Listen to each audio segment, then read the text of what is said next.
Cleveland Browns got a lot of shit going on. What else is new? The Cleveland Browns got a lot of shit going on. Kareem Hunt once traded. He's obviously a part of the two-horse stable that we've mentioned numerous times about Jacoby Brissett having nothing to worry about in lieu of Deshaun Watson until he comes back, whenever he comes back, if he comes back. Jacoby Brissett started for the Colts and the Dolphins, and we just said, with that roster, all Jacoby's going to have to do is just hand the fucking ball off to Hunt and hand the ball off to Nick Chubb. Both these guys we saw on the sideline last game of the season last year when Baker Mayfield couldn't throw a football because his shoulder was so bad, and they decided to throw for 60. Then Chubb would get in, bust off one for like 17 yards, and he was back on the bench. And Hunt was same exact thing. So Hunt wants out. He's not happy. The Browns have told him, we will fine you $50,000 a day if you don't want to come here, and we're not trading you. I like the fact that the Browns have, on multiple occasions now in the last few months have come out and said, we don't care. You want to be traded? We do not care. Now, ultimately, in the end, Baker did get traded, even after they said that we are not trading you and we don't care. Well, the same thing happened for Hunt. And does that offend you or not offend you? Does that scare you as a Pittsburgh Steelers fan, knowing that, hey, the odds for the Steelers doing better might go up and up and up as the drama continues to build around the AFC North? So if they don't, hey, that could be a bummer. You guys stink this year. That could be a bummer. You guys stink this year. If Mike Tomlin's under the helm, I think we're still all right. It did confuse me. Not confuse me.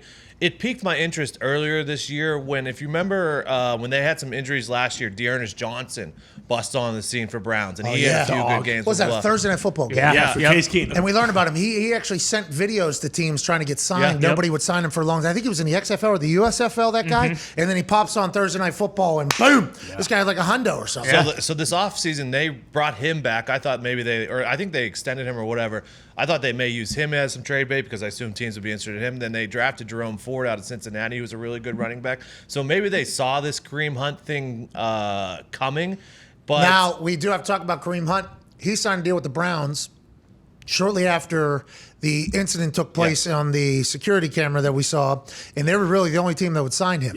So they signed him to a deal. It seemed like it was all kumbaya, everybody's together, but now Kareem Hunt's like, hey, for multiple years now it's been kumbaya, and I played for next to no money because you guys were the only ones that would really give me a job. I've turned out to be a pretty good success story for you guys. I've done well on the field and off the field. We've kind of figured that out. You're going to have to pay me what you owe me. And the Browns are saying, nah, we'll fine you, actually. That's crazy. The Browns have more drama. It is impossible to win in the NFL. It is very difficult to win in the NFL.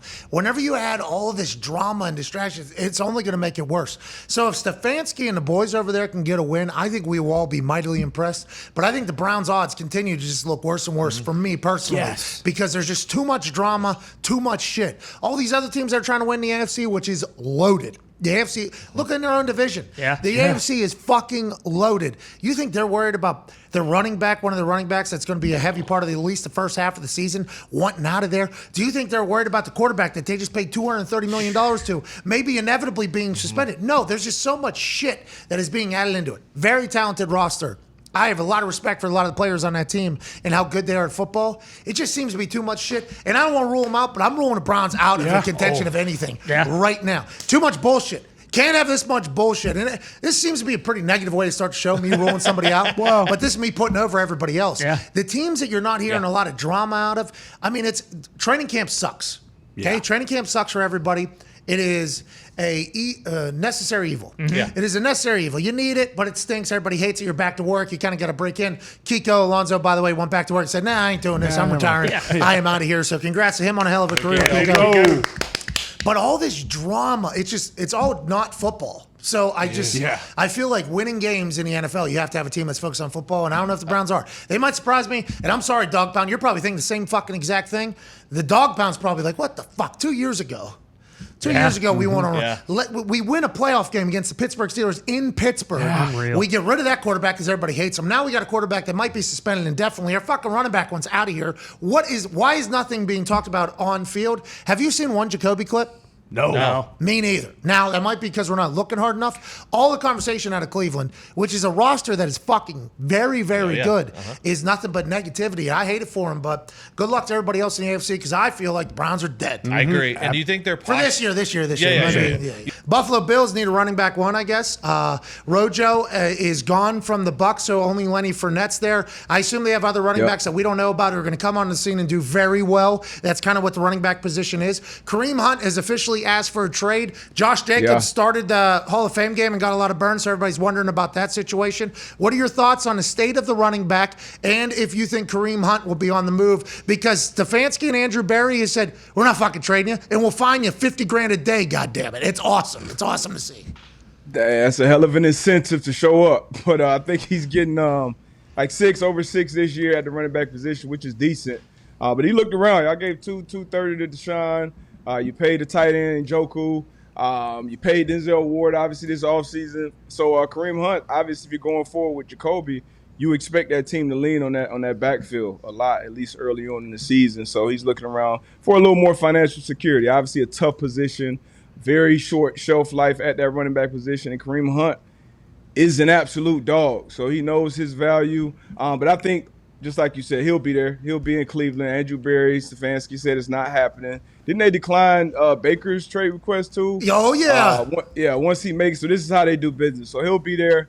But obviously, if he can end up on any one of those teams you mentioned, the Bills, I know they drafted Cook, but Tampa, because he's a guy who can catch that ball out of the backfield as well. So that'd be a super, super dangerous weapon for them. But please, let's not give Brady any more weapons. Yeah, well, it's somehow all roads lead back to Tampa for any great player that is currently available in the trade block or free agency. It feels like them or the Rams will end up benefiting from this, and we'll all say how. How did that happen? Nick Chubb's contract is up in 2025, I believe. So he's locked in for a little bit. Chubb is the workhorse over there. Oh, yeah. And for whatever reason, Chubb has not always gotten the ball. I wonder if Chubb sees Kareem Hunt say he wants out of there, and Chubb's like, thank God. Sure. I've been one. Now, it seems like they get along. There's always mic'd up things where they get along. Yeah. And one is a good spell for the other, and they get going. I just wonder how Chubb feels about it all. He probably doesn't give a fuck. He doesn't say a single word about anything, but you're right. Jacoby being a quarterback for at least 6 games, who knows how much longer. We all have just assumed that they're going to run the ball. They're just going to run it, pound it, maybe throw it every once in a while. Amari Cooper is there now. But, hey, it's tough to win with all this drama, but isn't it? There's a lot of drama out of one place, and it's very difficult to win, especially in that AFC. Yeah, it is tough. And, in that building, we talk about all the time, distractions, no distractions. We don't want distractions, inside the building. Obviously, the things that are going on outside, everybody tries to block that out. Training camp, that's the perfect place to do that and try to set that tone for the season. It's only football people, in the building. But it's tough. When you have internal drama, people want to trade, the looming possible longer season-long possible suspension for your starting quarterback. So you got a lot of question marks going around in that building. But it's going to be a lot on Stefanski and a lot on Jacoby Brissett's plate too, because you're stepping up in that quarterback position. You got to be a leader. You got to still have control of that huddle, still have control of that locker room. And they put a good team together talent-wise. So they have all the talent on both sides of the ball to go out there and compete, go out there and win ball games. It's going to be a tough physical division, as it always is. But you don't want to bring any other distractions inside that building. So I think I saw that he was participating in team drills now after he had a little hold there for a few days.